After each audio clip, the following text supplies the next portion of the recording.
Assalamualaikum warahmatullahi wabarakatuh.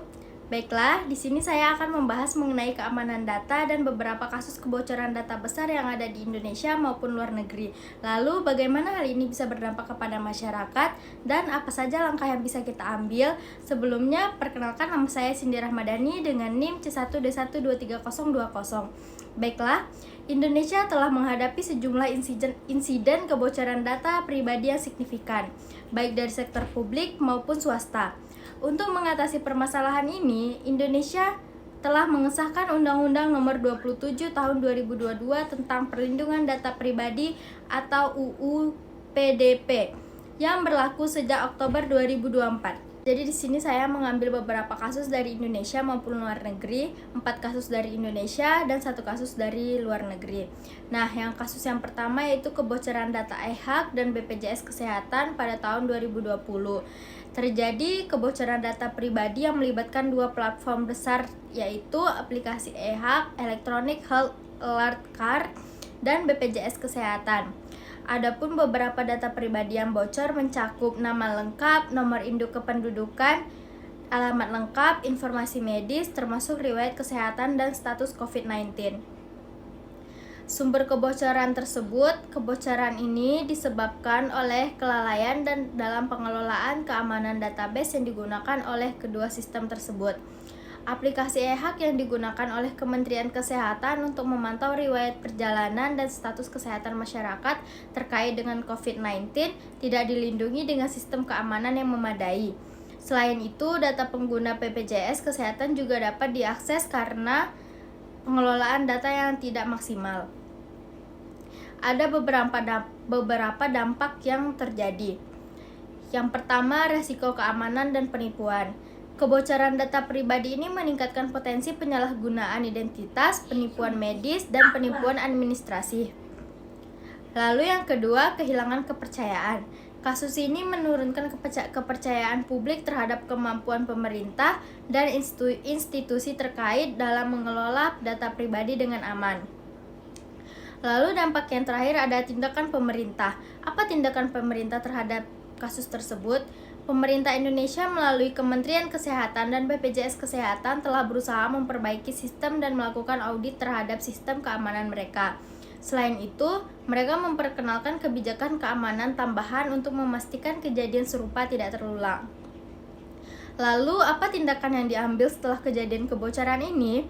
Ada beberapa tindakan yang bisa diambil. Yang pertama, audit sistem atau BPJS Kesehatan dan Kementerian Kesehatan melakukan evaluasi dan audit terhadap sistem yang digunakan untuk menyimpan dan memproses data pribadi. Lalu yang kedua, peningkatan keamanan. Dengan menambah proteksi berbasis enkripsi dan autentikasi ganda untuk mencegah akses tidak sah ke data pribadi. Dan tindakan yang terakhir ada pemberitahuan ke pengguna atau pengguna yang terlibat diimbau untuk mengganti password dan mengaktifkan autentikasi 2 faktor untuk meningkatkan keamanan akun mereka. Lalu kebocoran data yang kedua ada kebocoran pada Bank BRI pada tahun 2021.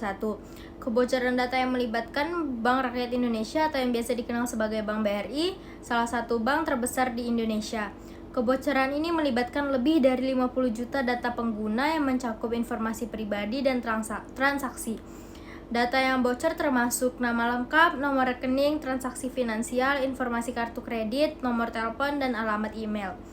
Data ini ditemukan dijual di dark web yang mengindikasikan bahwa peretas berhasil mengakses sistem internal BRI dan memperoleh data pelanggan yang sangat sensitif. Adapun sumber kebocoran data ini disebabkan oleh kerentanannya dalam sistem keamanan BRI, terutama terkait dengan pengelolaan dan proteksi data pengguna. Meskipun BRI segera melakukan upaya untuk memperbaiki masalah tersebut, peretas berhasil mendapatkan data melalui celah di salah satu sistem mereka. Beberapa sumber juga menunjukkan bahwa kebocoran data ini kemungkinan besar disebabkan oleh serangan ransomware atau akses tidak sah yang berhasil menembus pertahanan mereka. Adapun beberapa dampak dari kebocoran data Bank BRI tersebut, yang pertama resiko keamanan dan penipuan. Kebocoran data ini mengarah pada resiko penipuan finansial dan pencurian identitas. Penjahat cyber dapat memanfaatkan data yang bocor untuk melakukan akses tidak sah ke akun-akun bank nasabah. Lalu dampak yang kedua ada kehilangan kepercayaan.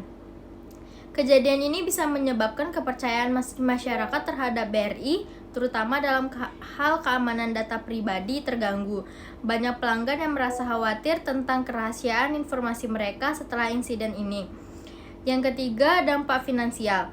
Bank BRI juga harus mengeluarkan dana besar untuk memperbaiki sistem keamanan, melakukan kompensasi kepada korban yang terkena dampak, serta menanggung denda hukum yang mungkin dikenakan oleh regulator. Adapun tindakan yang bisa diambil oleh Bank BRI, yang pertama audit keamanan. Bank BRI melakukan audit menyeluruh terhadap sistem keamanan mereka untuk memastikan tidak ada celah lain yang dapat dimanfaatkan oleh peretas. Lalu meningkatkan sistem keamanan. BRI meningkatkan protokol keamanan mereka dengan menambahkan enkripsi yang lebih kuat dan mengimplementasikan autentikasi 2 faktor atau 2F, 2VA untuk melindungi data nasabah. Selanjutnya, pemberitahuan dan perlindungan terhadap nasabah. BRI memberitahu nasabah yang terlibat untuk mengganti kata sandi dan memantau akun mereka untuk aktivitas yang mencurigakan. Mereka juga memberikan bantuan keamanan tambahan seperti pemantauan kredit gratis. Lalu kasus kebocoran data yang ketiga ada kebocoran pada Bukalapak pada tahun 2021. Bukalapak termasuk salah satu e-commerce platform yang terbesar di Indonesia yang mengalami kebocoran data yang melibatkan sekitar 13 juta data pengguna. Data yang bocor mencakup informasi pribadi yang sangat sensitif seperti alamat email, username, dan password. Peretasan ini pertama kali diketahui setelah data pengguna Bukalapak ditemukan dijual di dark web. Para peretas mengklaim memiliki akses ke database yang berisi data pribadi pelanggan Bukalapak. Sumber kebocoran ini disebabkan oleh kerentanannya dalam sistem keamanan yang digunakan oleh Bukalapak, terutama terkait pengelolaan data pengguna yang tidak memadai. Salah satu penyebab yang diidentifikasi adalah tidak digunakannya enkripsi yang kuat untuk data sensitif seperti password pengguna, sehingga dapat dengan mudah diakses oleh peretas.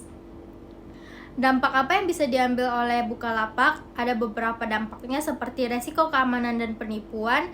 Kebocoran ini meningkatkan resiko penipuan identitas dan penyalahgunaan akun.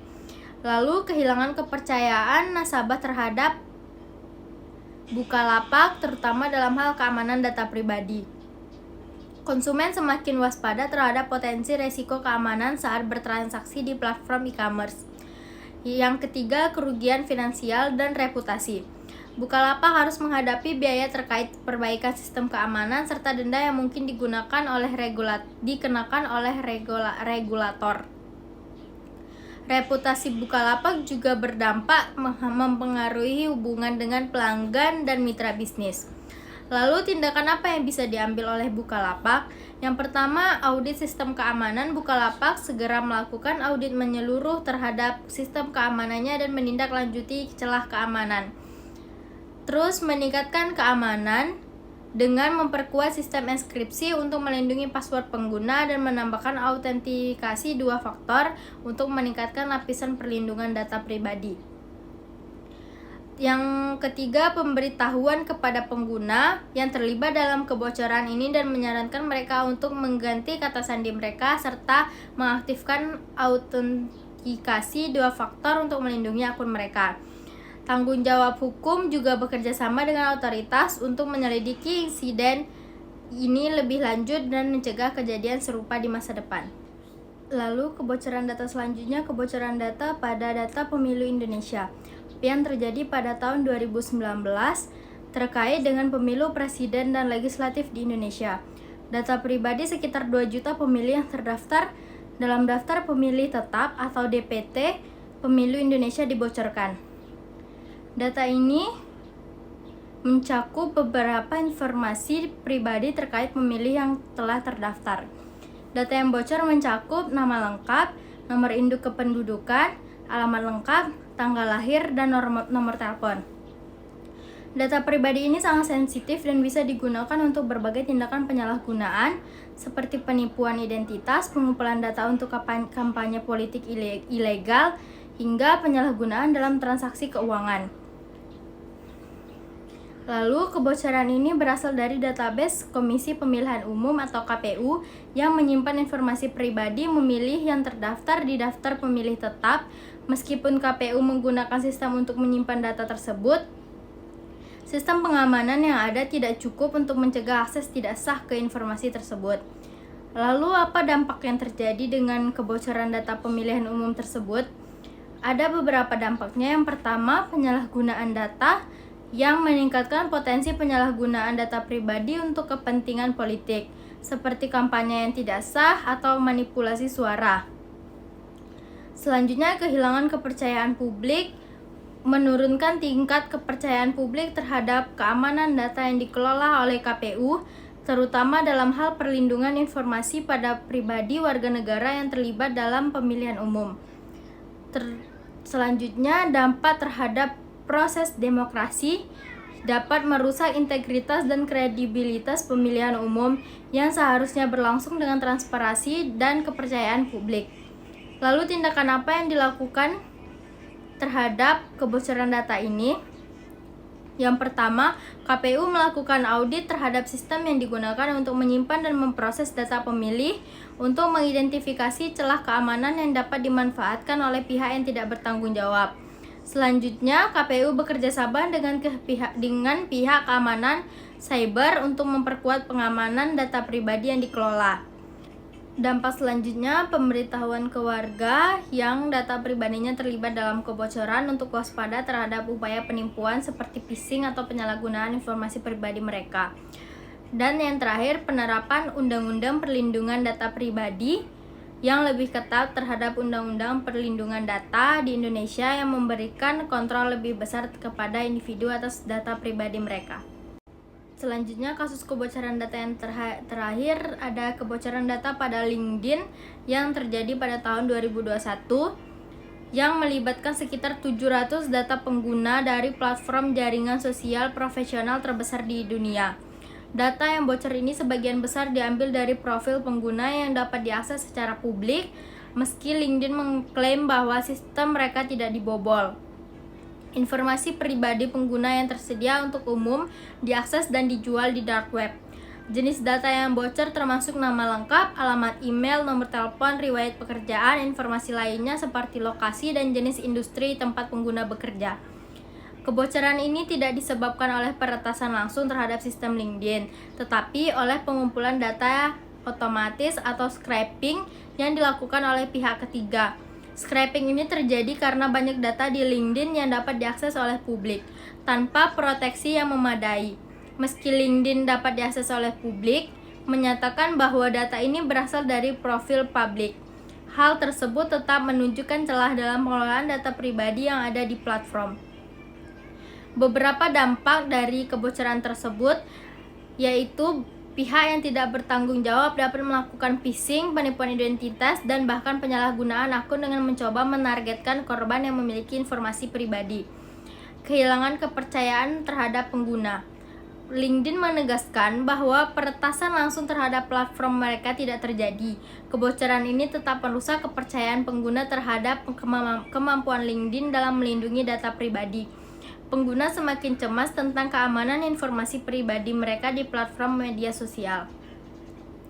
Lalu, potensi penargetan kampanye ilegal. Data yang bocor berpotensi digunakan untuk menargetkan individu dalam kampanye iklan atau bahkan kegiatan politik secara ilegal.